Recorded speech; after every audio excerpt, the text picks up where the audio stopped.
Versus let that ruin your whole let game. that ruin your whole game. Now you're 0 for 2, Oh no! which goes on to 0 for 3. Oh no! And then 0 for 4, and now you're sitting on Now we're defense scoreboard in the watching. eighth inning, yeah.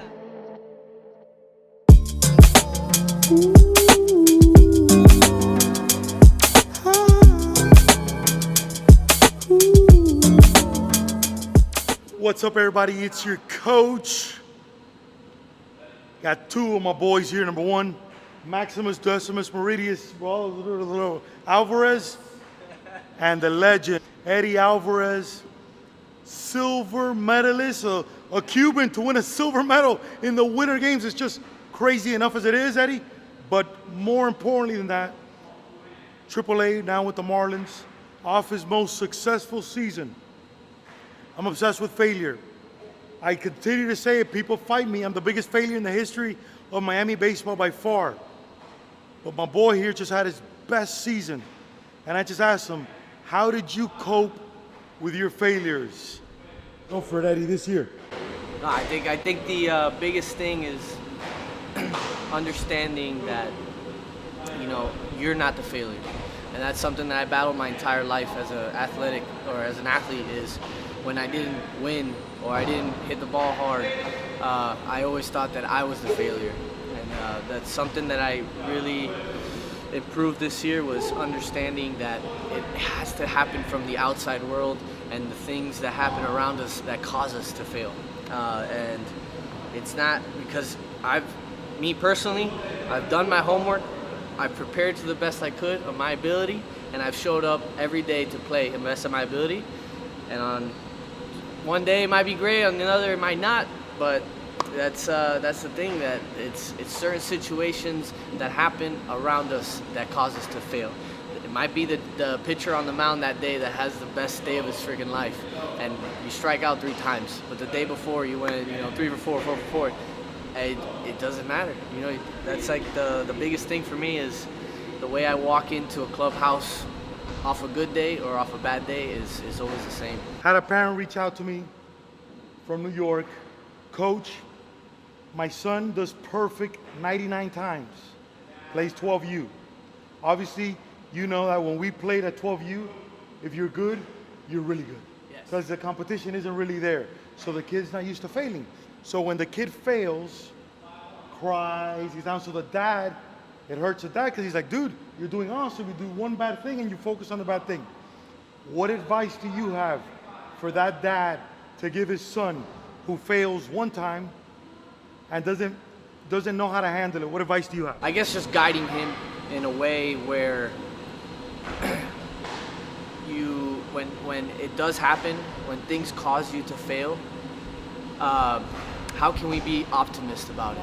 Where, we figure out a way to talk positively to ourselves, to move on from it. So that Eddie, hold on one second. Give me an example. You said this was key to you. Give me an example of during the season that you told yourself something positive. How do you talk to yourself? there was a stretch where I was, I think I was 1 for 20. And I saw my average going down every day, a little more and a little bit more and a little bit more. Eddie, do you look at your average daily? It's hard not to when it's put up on the That big scoreboard, on the big scoreboard. So it's, and you're hitting and you see it in your peripheral vision. It's really difficult not to. So it's just like when things are going bad. When things are going great, I never look at my numbers or nothing at all. You hearing that, Max? You hearing that, buddy? Never. It's crazy, but I'm at fault of that too, because we're programmed to succeed. Our minds are programmed for positive energy, but we, in the world we live in today, is a pessimistic mindset where everything is negative, even the good. Even when I hit a freaking 400-foot bomb off a guy that might be having an off day, and I tell myself, oh, I got lucky. No, I did my homework. I did the work. I earned that. Damn right I hit that ball 400 So, Eddie, what you're saying is when you do good, we got lucky, but when we do bad, we're not good enough. That's the pessimistic side of an athlete, and that's what nowadays, that's what we're programmed to do. So how can we make that into an optimistic side? Eddie, I'm going to tell you my response. Let me see if you like it or not. Yeah. I told the guy, that one of the reasons why we get weird, we get sad with failures, because the first thing when you walk into a plane, what do they tell you? When you sit down, what do they go over? The seatbelt or The emergency. What happens if the plane fails? You're not gonna dive out of the plane. They go through process. We're trained, especially in the Cuban culture, when you're young, that you absolutely are the worst person in the world if you fail. So we're not prepared to deal with it. What if we start preparing kids on, you just struck out, what's your body language gonna be like when you go back to the dugout? Instantly, what are you gonna do with your equipment? How do you put your attention now to let me cheer on Eddie versus stay in my head negative that I didn't do the job right at age 12? Absolutely. I wish I had something like that. And that's another huge thing that I did differently this year was That's if I did awesome. start my day with a strikeout, I learned from it. Right, I saw 3 pitches that guy threw me. perfect. He had to show me 3 pitches to strike me out. I saw them all.